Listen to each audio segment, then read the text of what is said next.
नमस्कार दोस्तों, स्वागत है आपका आपके अपने YouTube चैनल डिजिटल स्टडी पर। मैं मनीष खिची आपका स्वागत करता हूं। दोस्तों, कल हमने चर्चा करी थी इन्हीं प्रश्नों पर मेवाड़ के, और अब आगे हम चर्चा करते हैं। तो आज का जो हमारा 21वां प्रश्न है उसकी ओर अग्रसर होते हैं दोस्तों। तो 21वां जो प्रश्न है वह है कि सिसोदा गांव किसके द्वारा बसाया गया।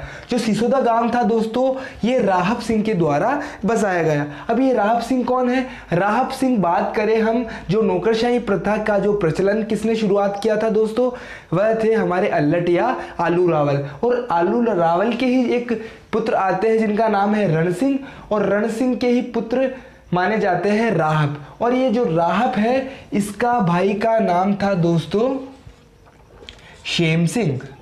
जो राहब है इसी के ही भाई का नाम था शेम सिंह। तो आज के 22वें प्रश्न की बात करें तो यह है कि किसके समय काल को मध्यकालीन मेवाड़ का स्वर्ण युग कहा जाता है। किसके काल को दोस्तों? जेत्र सिंह के काल को। अभी हमने बात करें ये जेत्र सिंह कौन है, तो जेत्र सिंह अभी हमने बात करी राहब और शेम सिंह। तो शेम सिंह के ही दो पुत्र माने जाते हैं दोस्तों। एक तो था सामंत सिंह और एक था कुमार सिंह। तो कुमार सिंह के ही पुत्र माने जाते हैं जेत्र सिंह, और इन जेत्र सिंह को ही मेवाड़ का मध्यकालीन युग का स्वर्ण काल कहा जाता है। अब बात करते हैं 23वें प्रश्न की। जेत्र सिंह किसके समकालीन था? तो जेत्र सिंह इल्तुतमिश के समकालीन था। आज के 24वें प्रश्न की बात करें तो 24वां प्रश्न है भूतेला का युद्ध कब हुआ। भूतेला का युद्ध हुआ था दोस्तों 1227 में। 1227 में ये किस किस के मध्य हुआ था दोस्तों?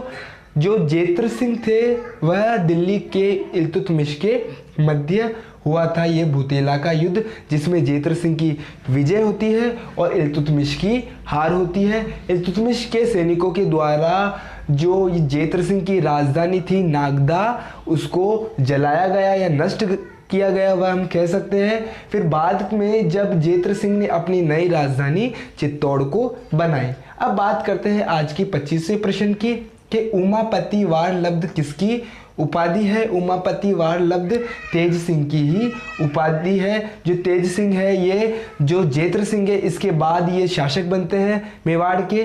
अब बात करते हैं हम आज के 26वें प्रश्न की कि मेवाड़ का प्रथम चित्रित ग्रंथ का नाम बताइए। तो मेवाड़ का प्रथम चित्रित ग्रंथ का जो नाम है दोस्तों वह है श्रावक प्रतिक्रमण सूत्र चूर्णी।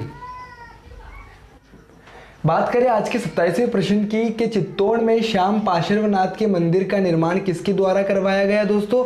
रानी जेतलदे के द्वारा। ये रानी जेतलदे, इनके पति का नाम आता है दोस्तों तेज सिंह, जिनके काल के अंदर चित्तौड़ का प्रथम जो चित्रित ग्रंथ था श्रावक प्रतिक्रमण चूर्णी, वह उसकी जो रचना हुई थी इन्हीं के काल में हुई थी। बात करते हैं आज के 28वें प्रश्न की कि तेज सिंह के बाद अगला मेवाड़ का शासक कौन बनता है दोस्तों?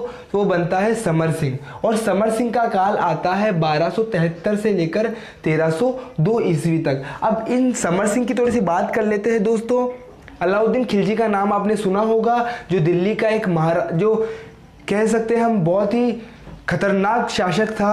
अगर अपनी भाषा में बात करें तो जो अलाउद्दीन खिलजी है उसकी सेना गुजरात पर आक्रमण, कुछ डिस्क्राइब करता हूँ कि गुजरात जा रही अलाउद्दीन खिलजी की सेना से तेज सिंह के सेनापति द्वारा एक टैक्स लिया जाता है जिसका नाम था निम्बा, और इस निम्बा टैक्स के कारण ही अलाउद्दीन खिलजी चित्तौड़ पर आक्रमण करता है। चित्तौड़ का ही कारण बनता है कि 1303 में जो आक्रमण होता है अलाउद्दीन खिलजी का, वह यही कारण था कि तेज सिंह के सेनापति के द्वारा अलाउद्दीन खिलजी की सेना से निम्बा टैक्स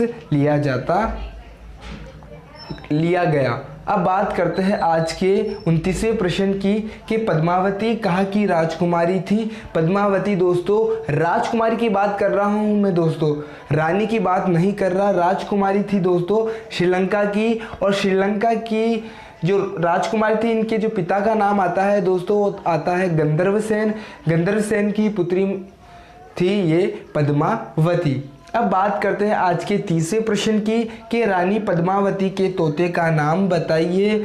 इसके तोते का नाम आता है दोस्तों हीरामन तोता, और ये हीरामन तोता ही दोस्तों 1303 ईस्वी के आक्रमण का कारण बनता है। इसी तोते ने जो सारा इसी का ही हीरामन तोते का आगे जो हम अगली हमारी वीडियो है उसमें हम बात करेंगे। दोस्तों कैसी लगी वीडियो, लाइक शेयर सब्सक्राइब और कमेंट करना दोस्तों।